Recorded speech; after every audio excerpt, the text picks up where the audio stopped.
माझी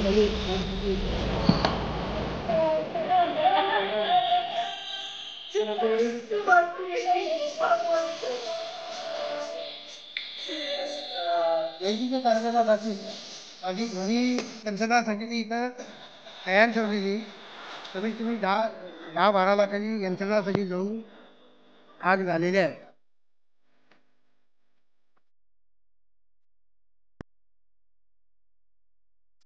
कलाकार मंडळी या रंगभूमीवर वेळेवर बागडलेच आहे. इथूनच कलाकार मराठी आणि आपले कोल्हापूरचं वैभव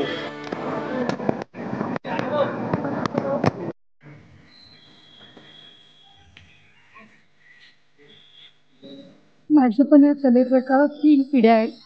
मी कोल्हापुरात आले लग्न करून वनिता दीक्षित म्हणून, पण मला नाट्य कलाकार घडवलं तर मला इनामदारांनी ज्या माझ्या गुरु आहेत नाटकातले, जसं त्या म्हणाल्या की आमची आईच आम्हाला सोडून गेली आणि ह्या वयाचे बघायला मिळालं ही अत्यंत दुर्दैवी गोष्ट आहे.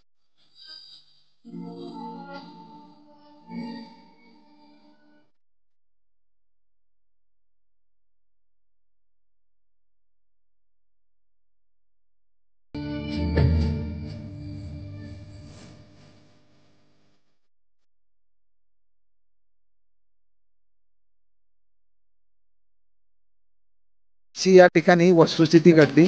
माझ्या माहितीप्रमाणे हे शॉर्ट सर्किटमुळे झालेलं नसावं, हे कोणीतरी जाणीवपूर्वक की निव्वळ शाहू महाराजांचा विचार पुसला जावा म्हणून कुणीतरी केले असं आमचं अंतर्मन आम्हाला सांगायला लागले.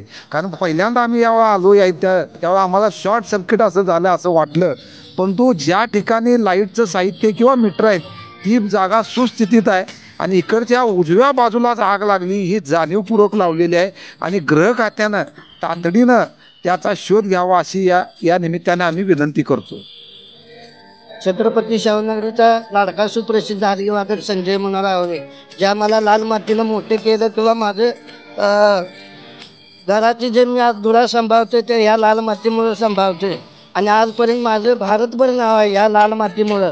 हलगी वाजवाय कुठे गेलो तर हे खासबाग मैदानातला प्रसिद्ध हलगी वादक आहे म्हणून माझं गणना केली जाते. आणि काल माझ्या कानावर रात्री वृत्त ऐकायला मिळालं की माझ्या घरातच कोणतरी व्यक्ती गेल्या का असं झालं. तिनंच आम्हाला घडवलं, सगळं आयुष्य जगायला शिकवलं आणि तिची ही अवस्था बघणं आमच्या नशिबी आलेलं आहे.